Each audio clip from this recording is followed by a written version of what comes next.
ఉంది. బట్టల గూడు బీరువా, బట్టల గూడు బీరువా బాగానే ఉంది. నగర ప్రభుత్వ వాహనం సిటీ బస్ అట, నగర ప్రభుత్వ వాహనం కానివన్నీ వాహనాలు కావా, ఇక వారికే తెలియాలి మనం. ఇక తర్వాత ఫ్యాన్సీ డ్రెస్ అంటామా, అన్నీ ఆధునికమైనవే కదా. ఇలాంటి కుప్ప తెప్పలు మనకి అనేదానికి నియోజనం చచ్చిన ఎవడికి అర్థం కాదు. ఇంటింటికి వెళ్ళి ఆ రచయిత్రి ఆ గల్లీలో ఇంటింటికి వెళ్ళి హోంవర్క్ అనకూడదు అని ఈ పదం అని అంటే పోవా పో, నువ్వేం చెప్తావు నాకు అని అంటారు. కాబట్టి మిక్సర్ గ్రైండర్ అనే ఒక పదం ఉంది. విద్యుత్ పిండి మరా, ఎంత బాగా. ఇలాంటివన్నీ చూసినప్పుడు నాకు చాలా ఆనందం వేసింది. కానీ కొత్తగా తయారు చేస్తున్నారు కదా, ఒక భాషలోకి తొలిసారిగా తెస్తున్నప్పుడు మరొకరు ఆలోచించడానికి వీలుంటుంది కదా. ఇలా ఎంత లేదైనా నేను ఒక 100 పదాలు ఇందులో చూశాను. అన్నీ ఇక్కడ చెప్పడానికి వీలుండదు. అయితే మీది నాది ఎవరిది తప్పు కాదు, వారిది కూడా తప్పు కాదు. మన భాషలోనే ఒక పెద్ద రోగం ఉంది. మన భాషకు సంస్కృతానికి 50 అక్షరాలు, మనం 50 అక్షరాలు చదవము. తెలుగుకు 56 అక్షరాలు, 36. సంస్కృతానికి 56 అక్షరాలు, తెలుగుకు 36, ప్రాకృతానికి 40. అంటే మనకు మొత్తం అక్షరాలు ఎన్ని? 126. 126 అక్షరాలే మనకు రావు. మనకు 36నే 56 అనుకున్నాం. ప్రాకృత పదాల్లో నుంచి వచ్చేటి ఏమిటో తెలియదు. ఇంకా వీరిద్దరు పట్టించుకోలేదు. ఒత్తులు ఇవి అయితే ఇక పుష్కలంగా ఉంటాయి మన తెలుగు వారికి. ఆనా రాయాలన్నా నా రాయాలన్నా ఇప్పటికీ సమస్యనే. సంస్కృత ప్రాకృతాలలో నుంచి వచ్చిన అక్షరాలు తెలుగులోకి ఆ పదాలు మనకు తెలియక బాగా నాని నాని నాని మాండలికాలుగా మారి కొన్ని ప్రాంతాల్లో స్థిరపడి అవి మళ్ళీ ఇంకో ప్రాంతానికి వెళ్ళి దానికి అర్థం తెలియకుండా పోతున్నాయి. మనకు ఓ పెద్ద సమస్య ఉంది. ఇవి ఒక పక్కకు వెళితే ఉర్దూలో నుంచి వచ్చినాయి. ఈ పుస్తకం తీసిన తర్వాత నిజంగా ఏదైనా ఒక టైటిల్లో ఒక్క పదం కూడా లేదా అని నేను చూడటానికి ప్రయత్నం చేశాను. ఇందులో ఒక పదం ఉంది. ఏది? ఒక ముస్లిం వారు రాసినారు, తాతిల్లు అని ఒకటి ఉంది. తాతిల్లు తెలంగాణ పల్లె కథ, మంచి కథ. తెలంగాణ పదాలను చాలా ఎక్కువగా వాడుకొని వ్రాసిన మంచి కథ. కానీ తాతిల్ అనేది మన పదం కాదు కదా. టైటిల్ కూడా ఎలా పెట్టినారు అనేది ఒక చర్చనీయాంశం. అలాంటి వారు చాలా పదాలకు లోపల అర్థం రాశారు, కానీ తాతిళ్ళకు రాయలేకపోయారు. అంటే ఇప్పటికి కూడా తాతీల్ అనటానికి గ్రామీణ జీవితంలో అందరికీ అర్థం ఉంది. తెలంగాణలో మహమ్మదీయుల పరిపాలన ద్వారా తాతీలు అనగానే వెంటనే అర్థమవుతుంది. కానీ దానికి ఇంకో పదాన్ని వాడలేము మనం. కాబట్టి అలాగే వాడి ఉంటారని అనుకుంటాను. కనుక మనకు ఆంగ్లం మీద బాగా ద్వేషం ఏం పెంచుకోవద్దండి. చిట్ట చివరిగా ఒక మాట చెప్పి నేను ముగించేస్తాను. ఏబీకే ప్రసాద్ ఇంకా బ్రతికే ఉన్నారు, ఆశ్రమంలో, వృద్ధాశ్రమంలో ఉన్నారు. ఏబీకే ప్రసాద్ గారు మన అధికార భాషా సంఘం అధ్యక్షుడిగా ఉన్నప్పుడు ఆయన ఒక పని చేశారు, చాలా గొప్ప పని చేశారు. అది నా అదృష్టం కూడా. అబ్బూరి ఛాయాదేవి గారు వెళ్ళిపోయారు. అలాగే ఉడేవర్లు, నేను, ఒక 4 కమిటీ వేసి గ్రామీణ జీవితంలో ఉన్న పదాలన్నిటినీ, ఇప్పుడు అనేక కులవృత్తులు ఉంటాయి కదా, ఆ కులవృత్తులలో ఉండే పదాలను అన్ని చిన్న చిన్న ఉన్నాయి. గవర్నమెంట్వి ఒక 60-70 పేజీల పుస్తకాలు ఉన్నాయి. వాటిని రీరైట్ చేసి మొత్తం నిఘంటువు తయారు చేయాలని మాకు కమిటీ వేసి సంవత్సరం పనిచేసినాం. ఆయన వలన నాకు చాలా పదాలు తెలియడానికి అవకాశం ఏర్పడింది. అయితే అప్పుడు కమిటీ ఏమని తీర్మానం చేసిందనంటే, సమాజంలో బాగా ప్రాశస్త్యమై వెళ్ళిపోయిన పదము మనం దాని మీద పడి ఇబ్బంది పడే బదులు ఆ పదాన్ని రాసి బ్రాకెట్లో దాని అర్థం రాసేస్తే అయిపోతుంది, సామాన్యుడికి అర్థమవుతుంది అని అన్నారు. అలా మనకు నీరడి ఉన్నారు. ఇప్పుడు చెరువుల్లో నీళ్లు తెచ్చేవారు, నీళ్లు పోసేవారు, పొలాల్లో పనిచేసేవారు, కులవృత్తులు ఏవైతే ఉన్నాయో ఆ కుల వృత్తులకు అనేక వందల పదాలు నశించిపోతున్నాయి ఈనాడు అరకపోగానే అనేక పదాలు దానితో వెళ్ళిపోతున్నాయి. ట్రాక్టర్ వచ్చింది, పూర్వం కాలంలో బావి ఉంది, బావితో ఉన్న పదాలన్నీ నాశనం అయిపోయినాయి కదా. ఈనాడు కూర ఉండేది, కూర కట్టిన మా పిల్లల్ని అడిగిన కూర కట్టిన తాడేమో అనాలరా అని అంటే దాన్ని తాడే అనాలా సార్ అని అంటారు. ఈనాటి కాలంలో కొన్ని వందల పదాలు పోతున్నాయి.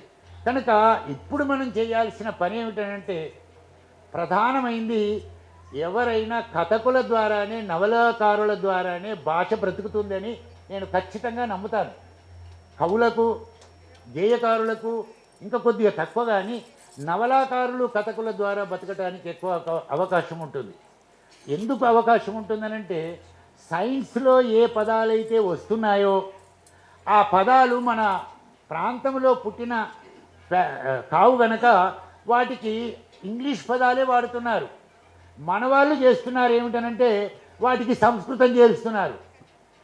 మన కథకులు చేయవలసిన పని ఏమిటనంటే ఆ పదాలను తొలిసారిగా మన తెలుగు పదాలతో ప్రారంభించడం ప్రయత్నం చేస్తే కొంత అభివృద్ధి చెందటానికి భాషకు అవకాశం ఉంటుంది.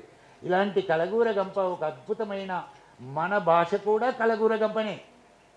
భాషా విషయంలో కూడా ఏదో సంస్కృతము, ప్రాకృతము, ప్రాభ్రవము, ఉర్దూ, మరాఠీ అంటే చుట్టుపక్కల భాషలు.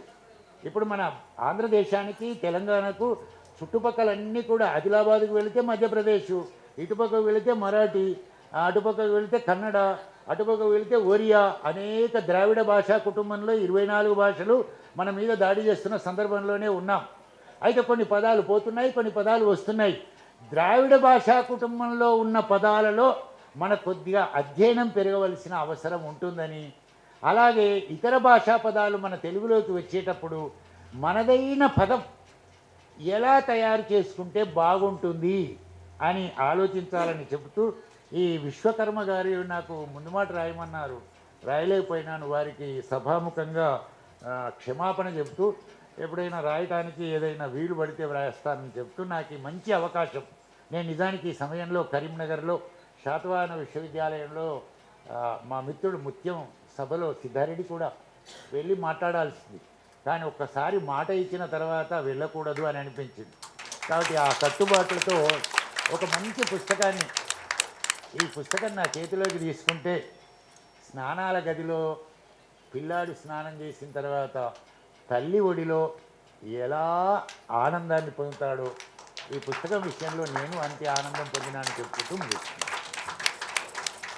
సమాచారాన్ని నాకు అందించారు. రికార్డు చేస్తున్నారు వాళ్ళ రికార్డ్ ఏమో కానీ నా బుర్రలో రికార్డ్ అవుతూ ఉంది. కవి విమర్శకుడు వేరుని ఎందుకు అనుకుంటాం మనం? అసలు వారు ప్రసంగం మొదలుపెట్టినప్పుడు పూలు వారితో మాట్లాడాయని చెప్పారు. ఆ తర్వాత వారు మాట్లాడిన దానికి, ఆ మొదట వారు మాట్లాడిన దానికి ఏమైనా తేడా ఉందా? మాటల్లో తేడా ఉండొచ్చు, వ్యక్తి ఒకరేనా? కవి విమర్శకులు ఇద్దరు ఒకరేనా? సహృదయ అంటే అర్థం అదేనా? సహృదయ అంటే అర్థం అదే కదా. అది శంకరం గారి గురించి నేను అదే చెప్పింది. వారంత సున్నిత మనస్కులు. పూలు వారితో ఎలా మాట్లాడాయో వారు కూడా మనతో అలాగే మాట్లాడారు. ధన్యవాదాలు వారికి.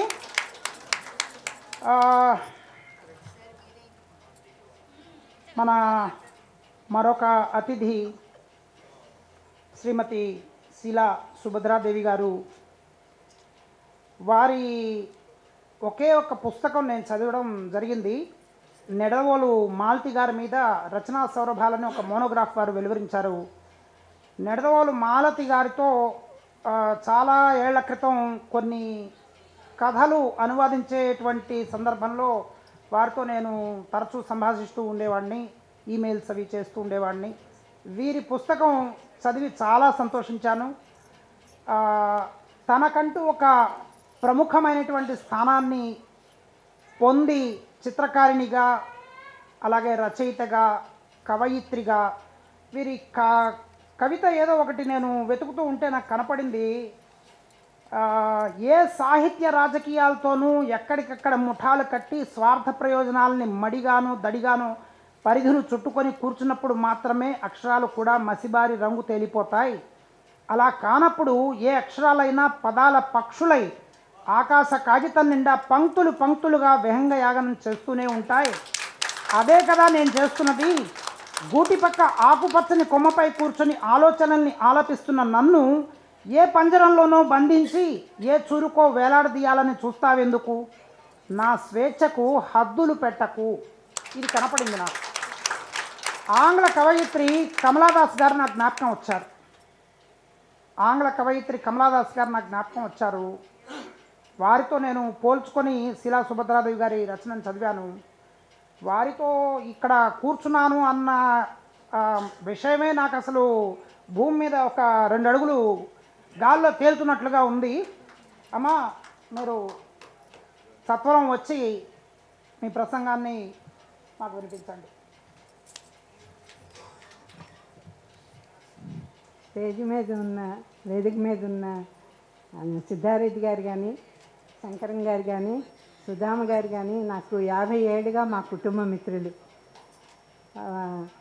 వారు ప్రసంగిస్తే గంట కాదు కదా 2 గంటలు అలా ముగ్ధులమై ఉండిపోవాల్సి ఉంటుంది.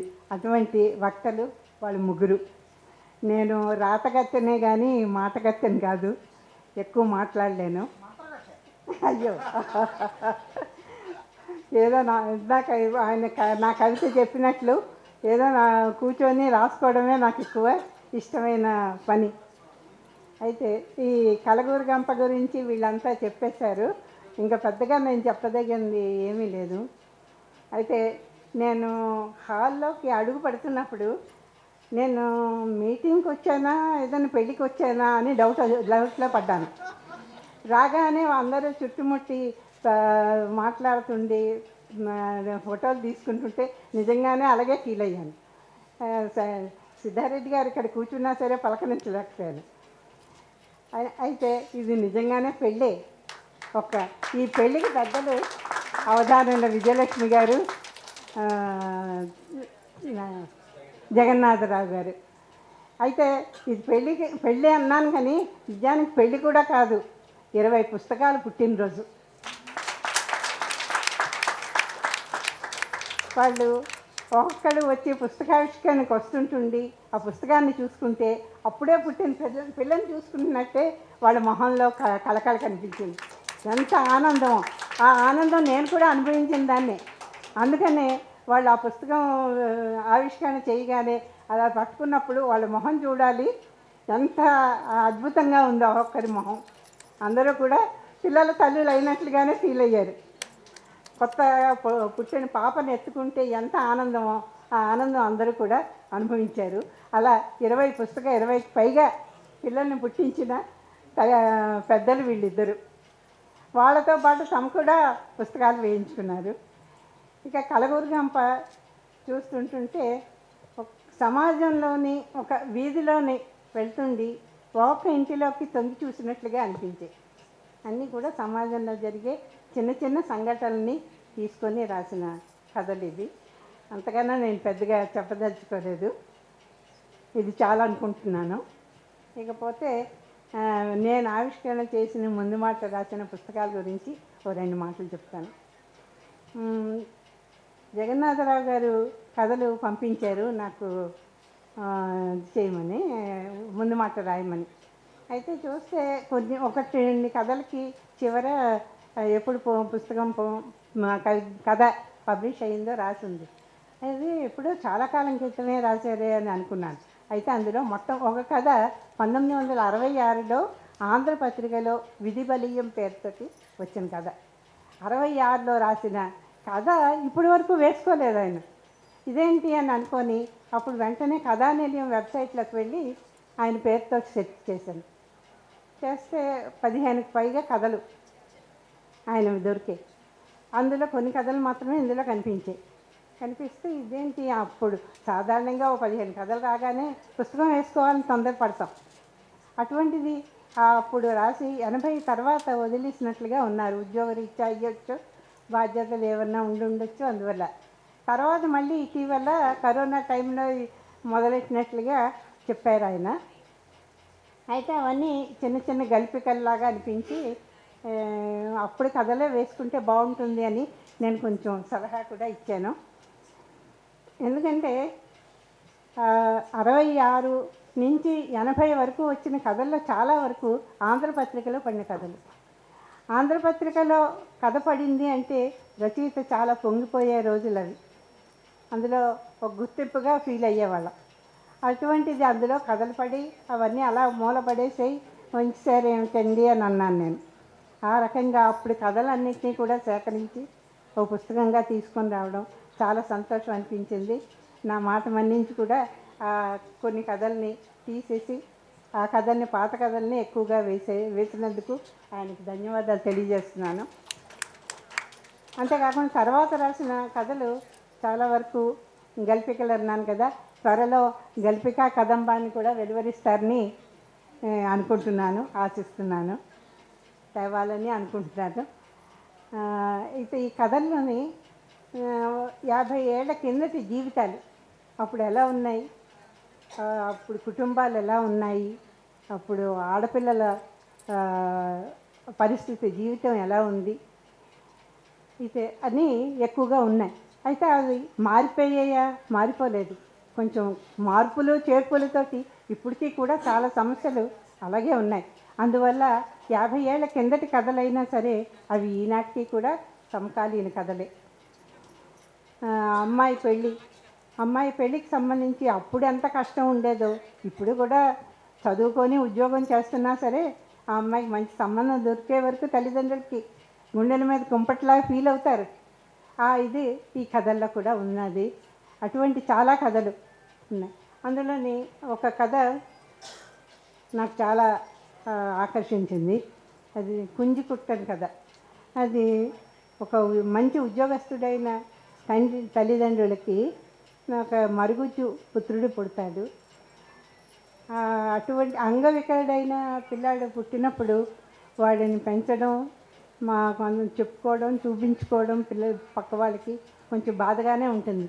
ఆ బాధని భరించలేక ఆ పిల్లాడిని ఒక సర్కస్ కంపెనీకి ఇచ్చేస్తాడు తండ్రి. ఆ కథని చెప్పేటప్పుడు చాలా సున్నితంగా చెప్పడం జరిగింది. ఆ పుత్రుడు తర్వాత సర్కస్, ఆ అబ్బాయికి తెలుసు తండ్రి ఇతని అని.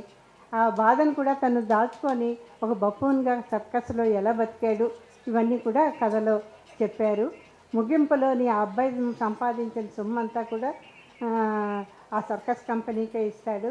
ప్రమాదంలో చనిపోతాడు అబ్బాయి. అప్పుడు అబ్బాయికి ఇచ్చేస్తాడు. అప్పుడు కథకుడు అంటాడు, అలాంటి పరిస్థితిలో ఉన్న అబ్బాయి తన సంపాదన వాళ్ళకి ఇచ్చేసి తల్లిదండ్రులకు దూరంగా ఉన్నా సరే అలా బతికినందుకు ఆ అబ్బాయి మరుగుజ్జ, పుట్టిన పిల్లాడిని వాళ్ళకి ఇచ్చేసినందుకు తండ్రి మరుగుజ్జ అనేది ముగింపులో చెప్తారు రచయిత. అది చాలా మంచి కథ. ఈ రకమైన చాలా సమాజానికి సంబంధించిన ఒక 50 ఏళ్ల కిందటి జీవితం ఇప్పటికీ ఎలా ఉందో తెలియజేసే కథలు జగన్నాథరావు గారు రాశారు. ఆ కథలన్నీ నేను కథలన్నీ చెప్పను, మీరే పుస్తకం చదవండి అందరూను. మంచి మంచి కథలతోటి పుస్తకాన్ని ఇప్పటికైనా తీసుకొచ్చినందుకు చాలా సంతోషిస్తూ ఆయనకు అభినందనలు తెలియజేస్తున్నాను. విజయలక్ష్మి గారు తీసుకొచ్చిన దీపిక మృదుల. ఇది మొదటి కథ. దీపిక అనే దాంట్లో 14 ఏళ్ళ అమ్మాయి, 14-16 ఏళ్ళ మధ్య అమ్మాయి. అప్పుడు ఆ వయసులోని చాలా ఆకర్షణలు ఉంటాయి. ఆ ఆకర్షణల వల్ల ఒక 40 ఏళ్ల యువకుడితోటి, 40 ఏళ్ల వ్యక్తితోటి ఆకర్షణలో పడుతుంది. అది తప్పించడానికి తల్లిదండ్రులు వాళ్ళ శ్రేయోభిలాష అయిన మరొక వ్యక్తి ఎలాగ ప్రయత్నం చేశారు అనేది మొత్తం నవలంతా కూడా ఉంటుంది. ఆ ప్రయత్నంలో వీళ్ళంతా సక్సెస్ అవుతారు. ఆ అమ్మాయిని ఆకర్షణ నుంచి తప్పించి ఆ అమ్మాయి అభివృద్ధిలోకి, బాగా చదువుకొని అభివృద్ధిలోకి వచ్చినట్లుగా అది చెప్పారు. అయితే ఇక్కడ ముఖ్యంగా చెప్పుకోవాల్సింది ఏమిటంటే 14 ఏళ్ల జీవితం. ఆ అమ్మాయి ఆకర్షణలో పడినప్పుడు, ఆ అమ్మాయి అభివృద్ధిలోకి వచ్చినప్పుడు 14 ఏళ్ల జీవితం ఉంది. అక్కడ విజయలక్ష్మి గారు చాలా బాగా చెప్పారు. ఏంటంటే సాంకేతికత, మొదట్లోని ఆ అమ్మాయి ఒక కంప్యూటర్ సెంటర్కి వెళ్ళి కంప్యూటర్స్ నేర్చుకోవడం అది చేయడం ఉంటుంది. నిజమే, అప్పుడు ల్యాండ్లైన్లే ఉండేవి. కంప్యూటర్ సెంటర్కి వెళ్ళి నేర్చుకోవాల్సి వచ్చేది కొంత. ఆ తర్వాత ఫోన్ రావడం, తర్వాత స్మార్ట్ ఫోన్ రావడం, అవన్నీ కూడా కథలోకి వస్తాయి. ఆ సంఘటనలు చెప్పే విధానం చాలా బాగా అనిపించింది.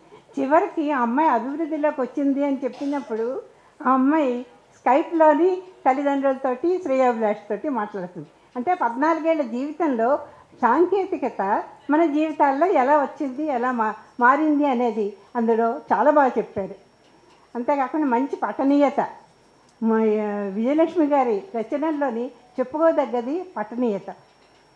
ఈ సాధారణంగా నవల కథ సరే, నవల మాత్రం పఠనీయత లేకపోతే, రీడబిలిటీ లేకపోతే పాఠకుడు పక్కన పెట్టేస్తాడు. ఓ 2 పేజీలు చదువుతారు, పక్కన పెట్టేస్తారు. అది పంక్తుల వెనకాతల పరిగెత్తించాలి పాఠకుడిని. ఆ రకమైన నేర్పు రచనా కౌశల్యం విజయలక్ష్మి గారికి ఉందని దీంట్లో చాలా బాగా తెలిసింది. రెండోది మృదుల అని పెట్టారు. అయితే ఇది పూర్తిగా భిన్నమైనదన్నమాట దానికన్నా. ఇక్కడ అమ్మాయి కార్పొరేట్ ఆఫీస్లో పనిచేస్తుంటుంది. ఆ అమ్మాయి తన కొలీగ్ తోటి ఆకర్షణలో పడినప్పుడు ఆ అమ్మాయి తాలూకా అక్క భర్త అదే ఆఫీస్లో ఆఫీసర్గా ఉంటాడు. అతను ఈ అమ్మాయి బాధ్యత అంతా ఉంది కనుక ఆ పెళ్లి కొడుకు ఆ అబ్బాయి ఎటువంటి వాడు, తనకు మరదలకు సరి అయిన వాడా కాదా అనేది ఎన్ని జాగ్రత్తలతోటి తీసుకున్నాడు అనేది చెప్పడం తర్వాత నవలంతా ఉంటుందన్నమాట. అది కూడా సహజంగానే చెప్పారు. కొన్ని 1-2 సార్లు అతిగా చెప్పారా అని అనిపిస్తుంది, కానీ చాలా జాగ్రత్తగా తీసుకొని టెంపో అక్కడ బావ అనేది అక్క భర్తే అందులో ఆఫీసరు అనేది చివరి వరకు తెలియదు. ఆ టెంపోని మెయింటైన్ చేయడం చాలా బాగా చేశారు ఈ నవల్లోని. చివరికి పెళ్లి చేసినట్టుగా చెప్తారు. నేను కథ అంతా అందుకే చెప్పట్లేదు, మీరే చదవాలని. ముఖ్యమైన విషయాలు మాత్రమే చెప్తున్నాను. అయితే ఇందులో నాకు ఈ నవల్లోని ఆ అబ్బాయి, ఈ మృదుల పెళ్లి చేసుకుందాం అనుకున్న అబ్బాయి కథ కొంచెం చెప్తునేటప్పుడు చెప్పిన విషయం నన్ను చాలా ఇన్స్పైర్ చేసింది. అదేంటంటే ఆ అబ్బాయి చాలా పేదవాడిగా ఉంటాడు. తల్లి వంటలు చేస్తూ ఈ అబ్బాయిని చదివిస్తుంది. ఒక ఇంట్లో వంటలు చేస్తున్నప్పుడు వాళ్ళు ఆ అబ్బాయికి చిన్నప్పుడు తిండి పెడుతునేటప్పుడు పాచిపోయిన అన్నం లేకపోతే మాడిపోయినవి అవి పెడుతుంటే తినలేక బాధపడుతుంటే తల్లి ఈ పాటి అన్నం కూడా లేని వాళ్ళు ఎంతోమంది ఉన్నారు, ఇదన్నా దొరికింది సంతోషించాలి అని ఆ అబ్బాయికి చెప్తుంది. అది ఆ అబ్బాయి మనసులోని బాగా నాటుకుపోయి పెద్ద ఉద్యోగస్తుడు అయ్యాక కూడా అతను ఒక నిర్ణయానికి వచ్చాడు. ఏమిటంటే తను ఆ రోజు ఏ రకమైన భోజనం చేశాడో అదే భోజనం కనీసం తిండి లేని ఒకరికి తినిపించాలి అని నిర్ణయం చేసుకుంటాడు. అది గొప్ప నిర్ణయం అనిపించింది. అంత గొప్ప నిర్ణయాన్ని ఆ పాత్రకు ఆపాదించినందుకు విజయలక్ష్మి గారికి ఒక కంగ్రాచులేషన్ చేస్తున్నాం. ఆఖరికి మనం చూస్తున్నాం ఆఫీసుల్లోని అక్కడ పార్టీలు అవుతాయి. అక్కడ పార్టీలు అయినప్పుడు ఆ అబ్బాయి పార్టీ అయిన తర్వాత మిగిలిన పదార్థాలని తను ప్యాక్ చేస్తాడనమాట. ప్యాక్ చేసుకొని ఒక డబ్బాలో అన్నీ విడివిడిగా ప్యాక్ చేసి తీసుకెళ్ళి ఒక గుడి దగ్గర బిచ్చగాళ్ళకి ఇస్తాడనమాట. అది వీళ్ళకి అర్థం కాదు. ఏంటి అన్నాలన్నీ కూడా అతను ప్యాక్ చేసుకుంటాడు, తీసుకొని తెచ్చిన పదార్థాలన్నీ అని వాళ్ళందరూ కొలీగ్స్ అందరూ అనుకుంటారు. ఆ తర్వాత లాస్ట్కి అది చెప్తాడనమాట. అదేవిధంగా అదే రకంగా ఏ హోటల్లో తీసుకొచ్చారు, అక్కడ ఏమి మిగలలేదనుకుంటే అప్పుడు అది ఏ హోటల్ నుంచి తీసుకొచ్చారో అని ఆ హోటల్లో తను ఏది తిన్నాడో అది కొని వాళ్ళ పనమ్మాయికి కానీ లేదా పేదవాడికి కానీ ఇస్తాడనమాట. అది చాలా గొప్ప ఇది చేశారు. ఎందుకంటే మనం ఆలోచించాలి, మనం ఎన్ని పెళ్ళిళ్ళు చూస్తున్నాం, ఫంక్షన్స్ చూస్తున్నాం, ఎంత వేస్టేజ్ అవుతుంది. అదమ్మ తీసుకెళ్ళి చెత్తబట్టలో పడేస్తూ ఉంటారు. అది దానికి బదులు ఆ మిగిలినవన్నీ కూడా అంత అలా పడేయకుండా ఎంత కావాలంటే అంతే పెట్టుకొని అది మిగిలినది ఏ అనాథ శరణాలయానికో ఏదో ఇచ్చేటట్లుగా ఉంటే ఎంత బాగుంటుంది అని ఆ కథ చదివిన తర్వాత నేను అనుకున్నాను అనమాట. అది చాలా ఆలోచించదగిన విషయం. చాలా మంచి మెసేజ్ తోటి ఈ నవల్ని రాశారు. 2 నవళ్ళు కూడా చాలా గొప్ప అర్థవంతంగా ఆలోచింపదగినట్లుగా చేశారు. మంచి రీడబిలిటీ చెప్పాను కదా, రీడబిలిటీయే కాకుండా సంభాషణ చాలా సరళంగా మృదువుగా, ఎక్కడ కఠినత్వం ఉండదు. ఏ పాత్రలు కూడా కఠినంగా మాట్లాడు. ఇంతకుముందు చెప్పిన దీపికలోని ఆ అమ్మాయి చెడు దారిలో పడుతుంది అన్నప్పుడు కూడా ఎక్కడ కఠినమైన మాటలతోటి ఆ అమ్మాయిని మందలించలేదు. చాలా సున్నితంగా నాకు నవలలోని అన్ని పాత్రలు అలాగే ఉన్నాయి, సంభాషణలు అట్లాగే ఉన్నాయి. చాలా సరళంగా సున్నితంగా జరిగిన ఒక ఆహ్లాదభరితమైన ఫీలింగు మనకి పాఠకులకి పుస్తకం మూసిన తర్వాత వస్తుంది. అంతేకాకుండా ఆలోచనాత్మకంగా కూడా ఉంటుంది. అది పుస్తకం మూసిన తర్వాత మనం మర్చిపోకూడదు దాన్ని. ఏదో ఒక విషయం అందులోది మనని చేయాలి. చేసినప్పుడే అది మంచి రచన అని నేను అనుకుంటున్నాను. మధురాంతకం రాజారాం గారు అంటారు, ఎప్పుడు కూడా రచయిత తన రచనని ఒక నైతిక ఆయుధంగా భావించాలి, అప్పుడే మంచి రచనలు వస్తాయి అని రాజారాం గారు అంటారు.